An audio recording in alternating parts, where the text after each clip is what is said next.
बात दूसरी बड़ी खबर की। देखिए, नेपाल की राजनीति में एक नया अध्याय शुरू होने वाला है। रैपर से राजनेता बने बालेन शाह आम चुनावों में अपनी आरएसपी के नेतृत्व में बड़ी बहुमत के साथ वो आगे बढ़े हैं। काठमांडू के पूर्व मेयर के रूप में उन्होंने युवाओं और जनरेशन जेड के यानी जेनजी के बीच खासी लोकप्रियता भी हासिल कर ली। उन्होंने नेपाली कांग्रेस, सीपीएन, यूएमएल को पीछे छोड़ दिया। नेपाल के आगे जो अगले प्रधानमंत्री बनने की वो राह पर है। नेपाल चुनाव आयोग ने देश में आम चुनावों की शुरुआती रुझान जो है वो जारी कर दी है। अब बालेन शाह को लेकर के कई तरह की ये जानकारियां सामने आती हैं। जहां पेशे से वो इंजीनियर बताए जाते हैं, भ्रष्टाचार के खिलाफ सख्त छवि उनकी रही है, राजनीति का ये बड़ा चेहरा बताए जाते हैं। तो नेपाल के नतीजों पर अब देखिए यहां पर कि बालेन शाह का अगर हम जिक्र कर ले, ये नाम सामने आते ही बहुत सी चीजें देखने को मिलती हैं। और इसी पर चर्चा की शुरुआत करते हैं। हमारे साथ विनोद शुक्ला जी, विदेश मामलों के जानकार बने हुए। विनोद जी, बहुत स्वागत है आपका एचएनएन न्यूज पर।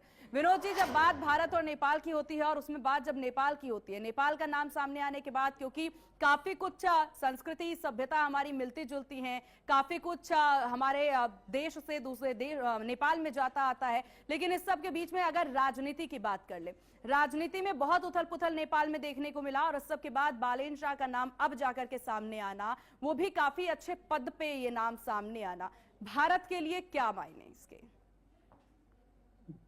देखिए सीमा, नेपाल की राजनीति में पिछले दो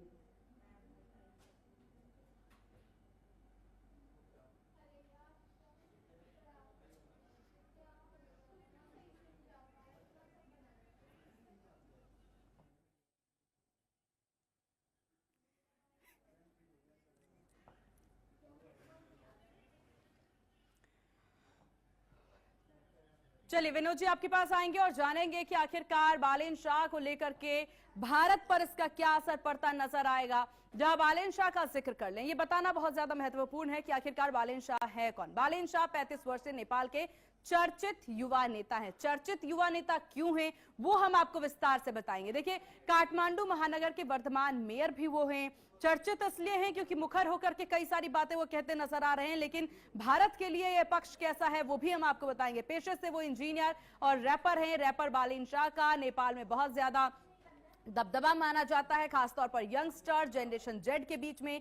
नेपाल के स्वतंत्र राजनेता वो माने जाते हैं और बालेन शाह की स्थितियां काफी ज्यादा यहां महत्वपूर्ण होती है राजनीति को लेकर के। बालेन शाह का अगर हम जिक्र करते हैं तो आपको बता दें कि बालेन शाह ने इससे पहले बहुत सी ऐसी बातें भारत को लेकर के कहा है। भारत की बात में उन्होंने अक्सर, देखिए, भारत को लेकर के वो कहते नजर आते हैं, भारत विरोधी उनकी नीतियां साफ झलकती है उनकी बातों से। एक समय पर एक नक्शा उन्होंने जारी किया था जिसमें वो साफ तौर से जो है मिथिला को लेकर के या फिर माता सीता को लेकर के कई सारे बयान देते हुए नजर आते थे, जिसमें जिक्र उनका रहता है कि उनका नेपाल से ही सीधा असर है, भारत से उनका कोई लेना देना नहीं है। इसके बाद अक्सर वो किसी भी चीज को लेकर, किसी भी मुद्दे को लेकर के, फिर चाहे केंद्र सरकार के किसी मुद्दे की बात हो, भारत में किसी तरह का विषय हो, उसे लेकर के वो कई बार ऐसी बातें कहते नजर आते हैं जिनसे साफ उनकी मंशा जाहिर हो जाती है। लेकिन वो एक मेयर के तौर पर, एक जेनजी लीडर के तौर पर रहा है, लेकिन जब वो एक महत्वपूर्ण भूमिका नेपाल में निभाते नजर आएंगे